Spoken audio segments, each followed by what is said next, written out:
Hi GenderqueerChat, it's Callie, it's Saturday, and today we're talking about are we out as genderqueer at work, and how does genderqueerness affect how you interact with people at work. So I'm a student, and I don't have a proper job, but I do volunteer for 7 hours a week, so on a Friday afternoon and a Saturday morning at a charity bookshop in my town. And that's really good, and I've been doing that since I started at university, so I've been doing that for nearly 3 years now, and I really enjoy it. Because I've been there so long, they give me a lot of responsibility as soon as I open the shop and everything. And I train other volunteers, and I really like it. And I was there today, I was there this morning, and it's just really good fun, and it feels good to work with customers and carry heavy things and all that sort of thing.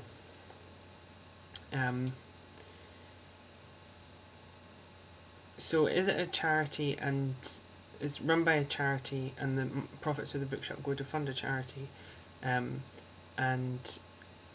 it's really positive, especially because it's a children's charity. It's Bernardo's, which they probably don't have abroad. It's probably just a British thing, but it's a children's charity, and they work with underprivileged children, and the bookshop raises money for them. And people donate their unwanted books, and we sell them, and then our profits go to that. And what I think is really positive is that throughout the charity as a whole, they have, which I guess most workplaces have now, but like they were kind of ahead of the curve in having like a safe zone policy. So they have like a poster up that says, "This workplace is a safe zone for lesbian, gay, bisexual, and trans staff and volunteers," is what it says on the sign. So that's pretty cool, and I feel like my genderqueerness is covered under that, under the aegis of that. So I've never had anyone say anything negative to me while I've been working in the shop, not staff or customers. I've never said to any of the manager or deputy manager or any of the other volunteers that I am genderqueer. I've never used that word with them. And they call me, like, they use male pronouns with me, which pretty much everybody does. But that's okay.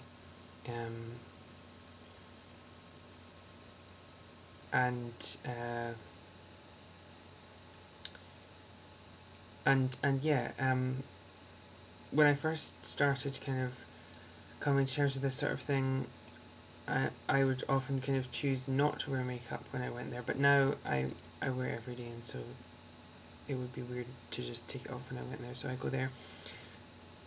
The funny thing is that I quite often, customers will sometimes read me as female, and I don't know whether they think whether I actually pass as female to them, which I think does happen on occasion, but I also think maybe just, I live in quite a progressive town, and maybe they think that I'm like properly trans, and because I kind of look kind of like ambiguous, they think that I'm properly trans, and they're kind of respecting what they perceive to be my identity, which is really cool. But I'm not trying to pass as a woman or as a man. I'm just being my genderqueer self. But when people do say it, people tend to like, it's not quite half and half. I'd say it's maybe 60-40 or 70-30 that people will say. Like, parents will often say to their children, like, if their child is picked out a book that they want, and they'll put the money in the little child's hand and say, go and give your pennies to the man, or go and give your pennies to the lady. And with me, I get lady about, like, I would say 30% of the time. A quarter of the time, a conservative estimate. And ditto, like, not that that happens that often, but, you know, sometimes it kind of involves my co-workers and they don't even notice, or if they do, they don't acknowledge it, because I remember one time there was this elderly woman who came in to donate some books, and she was like talking to me about them and saying, because we take all sorts of books and if we can't use them we just recycle them, but often people are like, so do you want these, or is this something you want? And then the sales assistant, who's one of the like employed staff, like just under the deputy manager, came out of the back room, and she said to him something about, oh, I was just saying to the girl, and the girl was me, and he didn't say anything about it to me. Obviously he knows what I look like because I was standing right next to him, but you know,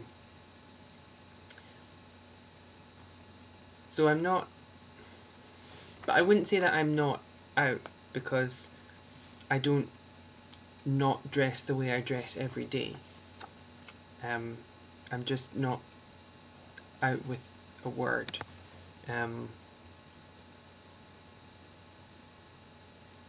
It's like, you know, you wouldn't have to say to someone, if at the end of the day, if say that one was cisgender female and presented as female, and your girlfriend turned up at the end of the day and gave you a kiss and held your hand as you walked out of work at the end of the day, then you would be out, but you wouldn't have actually said anything to your co-workers. So I guess that's my deal. I don't really feel the need to say that to them, and it's not like they say a lot of things that are like, oh, you're a man, you're you know, so you'll have this opinion. That's the only kind of ambiguity. I wouldn't say that I'm in some way closeted to them.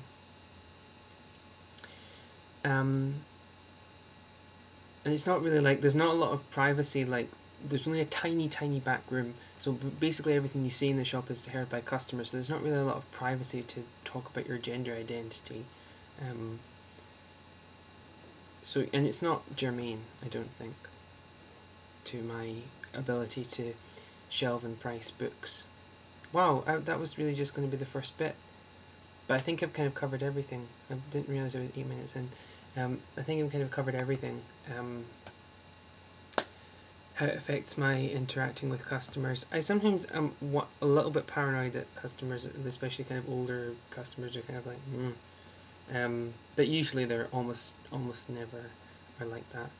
And a lot of my friends come in, because it's just in town, and sometimes my friends come in and, you know, some of my friends are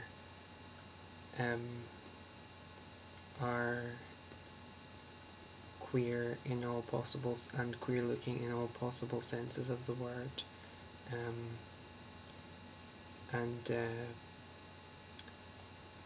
and so that's kind of part of, it's just very much part of my kind of everyday life. It is not separate from other things.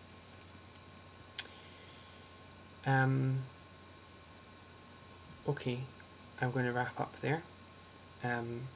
Yeah, it's really interesting hearing about how everybody deals with these things. And yeah, see you next week.